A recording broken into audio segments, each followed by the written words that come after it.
Welcome to part 2 of Let's Talk About Pathfinder. How do you actually play Pathfinder? Now, as I said in the previous video, the purpose of the series is to make you an expert on Pathfinder, both as a player and as the GM. If I do my job right, when you are finished with these videos, you will have no troubles with choice paralysis or system mastery. I am going to be throwing a lot of information at you here, so feel free to pause the video, rewind, write stuff down, whatever you need. This information is covered in hundreds of pages in a core rulebook, but not everybody has access to a first edition core rulebook. For one thing, they're out of print. And also, not everybody learns better through reading than through watching and listening. So let's say for the sake of argument that you've been invited to a game of Pathfinder First Edition, which chances are if you're watching this video you have. Everyone else at the table has played the game before, you've been handed a character sheet, and you're playing with an experienced GM. What do you need to know to sit down at the table and sling dice with the best of them? Well, first you'll need is dice to sling. You can order them online from any number of stores on, say, Etsy. You can go to your local hobby shop and grab a set there. That's assuming somebody at the table hasn't gifted you a set to start out with. There are dozens of online dice rollers that work perfectly reasonably as well. And it's important to note that it's the same dice as Dungeons & Dragons 5th edition, so there's a decent chance that you have these dice already. Now the dice are here to provide variability and chance whenever you attempt to do something where there's a possibility of failure. Most often this is done using the 20-sided die, traditionally called the D20. If you want to, for example, climb a rickety rope ladder, your GM might say, make a climb check. You would roll a D20, add your character's climb modifier, this is a number on your character sheet that represents how good you are at climbing things, and then compare the result to a target number called a DC, which stands for difficulty class. If you meet or exceed the DC, you succeed, and if not, you fail. This is the fundamental core mechanic of the entire game. D20 roll plus modifier against a difficulty number. The DC is determined by the GM and scales appropriately with how difficult of a challenge you're attempting. Climbing at a rickety rope ladder might be harder than climbing a wet staircase, but easier than free climbing a cliffside. Note that if there's no chance of failure, the GM likely won't even ask for a roll, since there's no possibility of failure. Now, perhaps the most important part of the role-playing games are the role and the playing parts. We'll talk about creating a role in the next few episodes, which will be all about building a character from scratch, but it's important to note that most, if not all, characters, and monsters for that matter, in a Pathfinder game are defined by 3 specific characteristics: a race, a class, and a level. Now, if you've played Dungeons & Dragons 5th edition before, this stuff will be familiar with you. A race is something like human, elf, or goblin. It's the fantastical species that you belong to. Pathfinder 2nd edition calls these ancestries now, which honestly I like a little bit better, but it tells you, in the vaguest possible terms, what your background is, what your culture is like, who you connect with most easily, so on and so forth. Class is more like your profession. You might be a fighter, or a wizard, or a rogue. These are, most of the times, things you excel at because you choose to excel at them, and practiced and trained over a period of years to be good at them. Your level represents your amount of experience in that class in very rigid terms. A character whose level and class is Wizard level 5 will have all of the exact same class features as every other class whose class and level are Wizard level 5. Now, we will get deeper into what all of this means in the next episode, and much, much deeper into each class in subsequent episodes, but suffice it to say, if you look at the top of your character sheet and see Human Wizard 1 at the beginning of the game, it exists to give you, the other players, and the fictional people in-game, who we call NPCs or non-player characters, an idea of who you are and what you can do, much like you might introduce yourself to a stranger on the street with, I'm a bus driver, or I'm a construction worker. Now, there are 3 big types of challenges you might want to roll a d20 against in a game of Pathfinder: a skill check, a saving throw, and an attack roll. We are going to break these down one by one and talk about what each of them means, where on the character sheet you'll find them, and when you'll want to roll one. We'll also talk about the effects and consequences of success or failure. First and most expansive are skills. A whole lot of Pathfinder revolves around combat, and skills are, for the most part, all things you want to do when you're not fighting. There's a lot of them, 35 to be exact, and they collectively attempt to cover everything you could intentionally do that isn't attacking or casting a spell. This is everything from climbing a tree, to picking a lock, to talking to somebody, to even just recalling information. Because in our hypothetical game here, your character has been made for you. We won't cover any of these columns today. Just know that if your GM says roll a stealth check, all you have to do is find stealth on your character sheet and check the total bonus column. Then, as we discussed earlier, roll your d20, add the modifier in the column that says stealth, and the GM will tell you if you succeed or fail. The skills themselves are mostly self-explanatory. A knowledge arcana check represents how well your character is at recalling information about magic and the arcane. A climb check represents how good you are at climbing things, and so on. The second type of roll is a saving throw. These are rolls where someone or something has moved to act against you, and you have the barest opportunity to react to it somehow. There are only 3 types of saving throw: a fortitude save, a reflex save, and a will save. A fortitude save is a measure of how tough your body is, and it covers things like poisons and diseases, as well as a vast multitude of spell effects, up to things like, if you fail the save, it will literally kill you instantly. Reflex saves refer to your reflexes, how good you are at dodging out of the way of things that aren't necessarily just attacks. You will roll a reflex save to avoid an avalanche, a fireball, or perhaps even the swing of a massive beast's tail. Will saves cover every sort of mental attack, from someone trying to probe your thoughts with telepathy to someone trying to make your brain leak out your ears. If you are familiar with Dungeons & Dragons 5th edition, you'll probably recognize these as, respectively, Constitution saves, Dexterity saves, and Wisdom saves. Will saves also cover most challenges to your intelligence and charisma, and strength saves are almost always a different kind of check, a combat maneuver, a climb check, or an attack roll. As with skills, your character sheet should have the math for your character's saving throws already figured out. All you need to know is that when the GM says roll a reflex save, where do you find it? Add your d20 result to the modifier, and the GM will tell you whether you succeed or fail. The last type of roll you'll be making is an attack roll. This is, as the name suggests, an attempt to smack a guy with a sword, or perhaps an arrow, or even just your fists. Your weapon will have an attack modifier based on your ability to use it, which covers things like how strong am I, how well trained am I in the use of this specific weapon, how hard is this specific weapon to use, and even is this weapon magically enchanted, all of which we will cover in the character creation video. What's important is that if your character decides to swing his big ol' warhammer at the goblin in front of him, you roll a d20, add the number in the attack bonus box, and compare that to the goblin's AC, or armor class. If you meet or exceed the goblin's AC, congrats, you hit. Roll the weapon's damage die. For a warhammer, that's an 8-sided die, and add the weapon's damage modifier, which will be in the little box next to the attack bonus box. The goblin is paced. Do note that if you succeed, you might not necessarily even need... Do note that you might not need a weapon to make an attack. You can always throw a punch. And some characters are really, really good at throwing punches. Remember that you also have AC, and when somebody attacks you, they're comparing their own attack roll to your armor class. You'll want to know where that is. I also want to pause here for a moment to discuss something called a combat maneuver. There is a short list of specific actions you can take in place of an attack. Things like tripping, grappling, hitting your enemy in the nards, throwing a handful of pocket sand at the enemy, so on and so forth.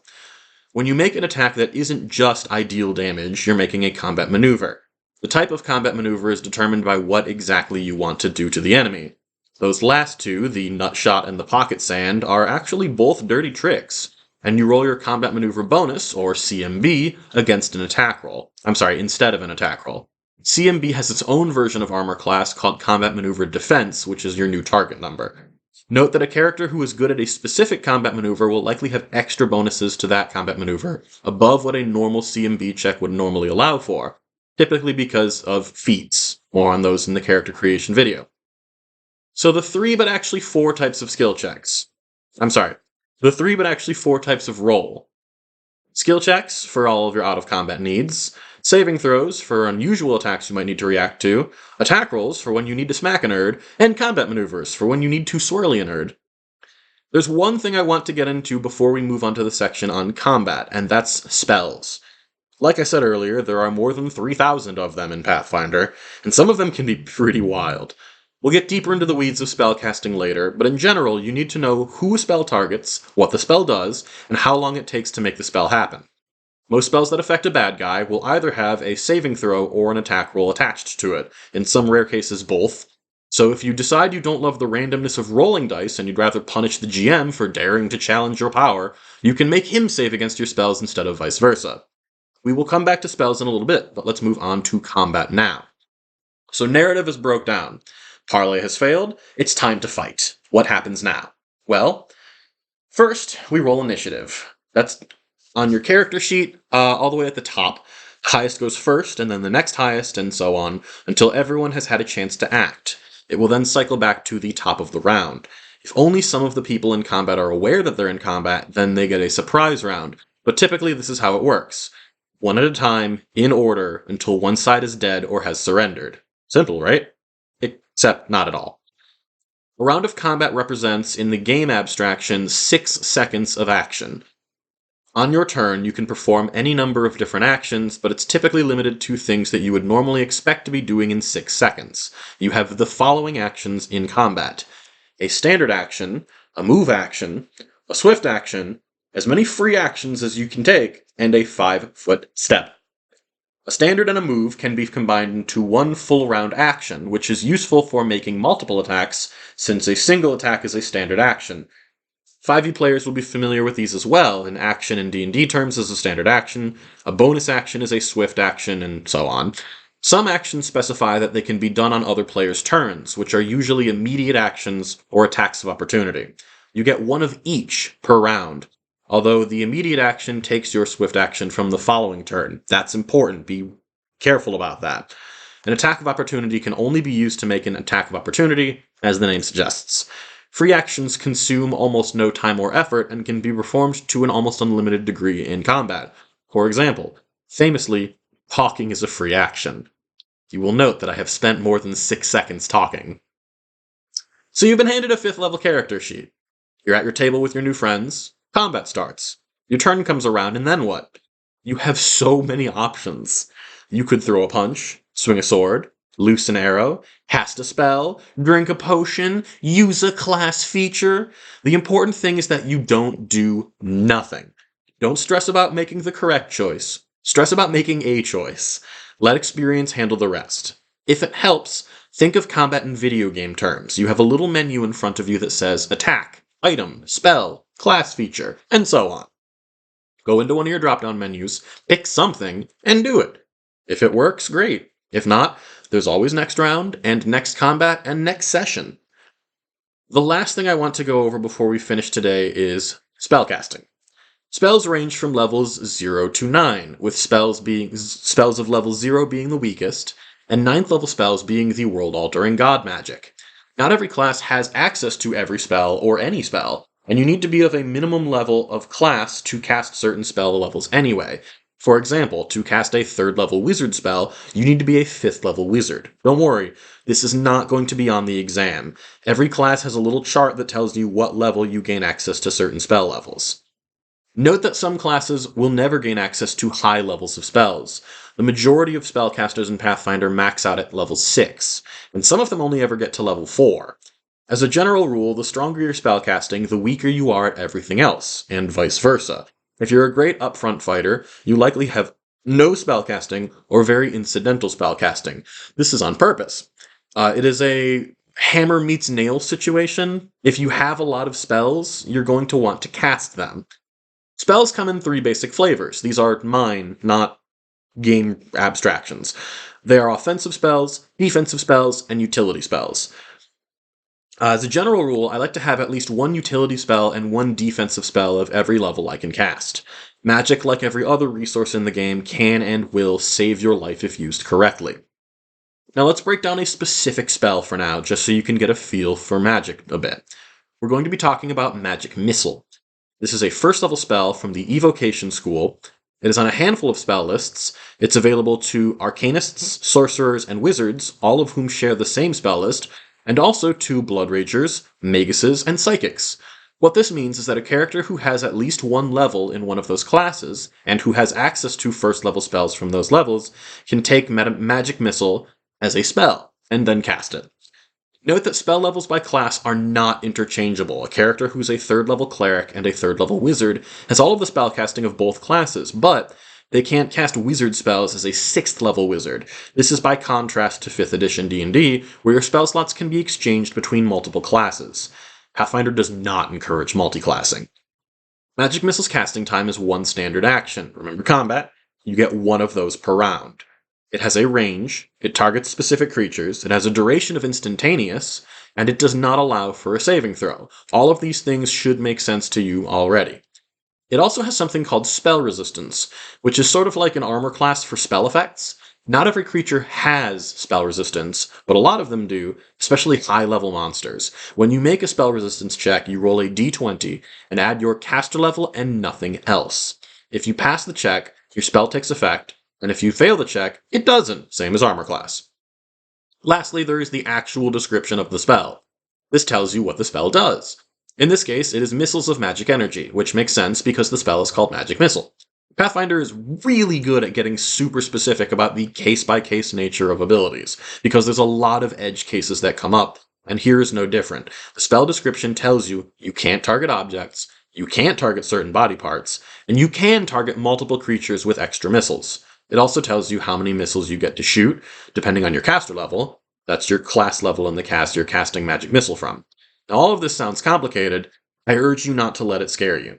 All of this will become second nature rather quickly, and if the sheer volume of spells overwhelms you, never fear. I'll be taking us through each class's spell list and picking out what's worth grabbing and what's not when I go over each class one at a time later in the series. And that's it. That's how you play Pathfinder 1st Edition. Now, that was an insanely quick rundown, and I know a lot of you have a lot of questions, so I urge you to ask whatever you need in the comments, and I'll try to respond to them as soon as I can. There's also the Pathfinder subreddit, r/Pathfinder_RPG, and the Archives of Nethys, which can be accessed at aonprd.com. All of these are excellent resources to beginning and veteran players alike. And the subreddit in particular is very good at answering questions. It even has a quick questions thread pinned to the top if you don't feel like starting a whole new thread to ask a specific question. Coming up in the next few videos, we're going to build a character together. I'm thinking probably a 5th level bard, and after that, I'm going to put together a crash course on running Pathfinder as a GM.